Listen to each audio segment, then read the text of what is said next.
பண்ணாவை வந்து அவர் வந்து ஒரு மேடையில் வந்து ரோபோ வேஷம் போடுறதுலேருந்து நல்லா தெரியும். அவரோட இறப்புக்கு அதுவும் ஒரு காரணம் தான். ஏன்னா வந்து அவர் அந்த மெட்டாலிக் பெயிண்ட்டை வந்து உடம்பு ஃபுல்லாக பூசிட்டு பல வருஷம் ஸ்டேஜ் ஷோஸ் பண்ணியிருக்காரு ரோபோவாக. ஸோ அதனால கூட லிவர் வந்து அவருக்கு பாதிக்கப்பட வாய்ப்பு இருக்குது அப்படின்னு அப்போவே அவருக்கு உடம்பு சரியில்லாமல் வந்தப்போதே சொன்னாங்க. பட் அதையும் தாண்டி அவர் வந்து ரொம்ப happy person, fun filled person. அவர் வாழ்க்கையை அவர் ஹாப்பியாக வாழ்ந்தார்.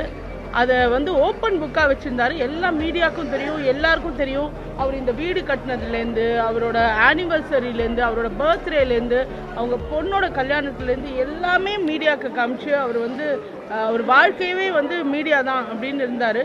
அவருக்கு ஒரே ஒரு பெரிய ஆசை இருந்தது, ஹீரோவாக கூட நடிச்சிட்டாரு. ஆனால் வந்து கமல் சாரோட நடிக்கணும் அப்படின்றது அவரோட பெரிய ஆசை. ரீசெண்டாக பேசும்போது கூட அவர் வந்து அதை தான் சொன்னார், எனக்கு ஒரு ஃப்ரேம்லையாவது அவரோட நின்னணுன்றது அந்த பெரிய ஆசை இருந்தது. ஆனால் வந்து அது நடக்காமல் போயிடுச்சுன்றது தான் எனக்கு ரொம்ப வருத்தமே. ஏன்னா வந்து இது ஒரு வயசே இல்லை அவர் போகிறதுக்கு. ஆனால் வந்து அவர் ஒரு சந்தோஷமாக அவரை வந்து ரொம்ப ஹாப்பியாக பார்த்துக்கிட்டாங்க பிரியங்கா, அவரோட ஒய்ஃபு.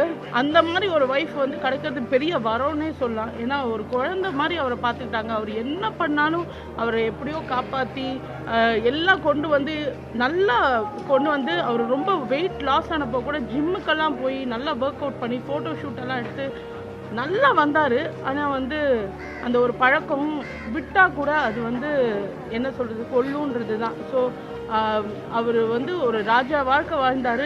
ராஜா மாதிரி அனுப்பி வைக்கணும், அவ்வளோதான்.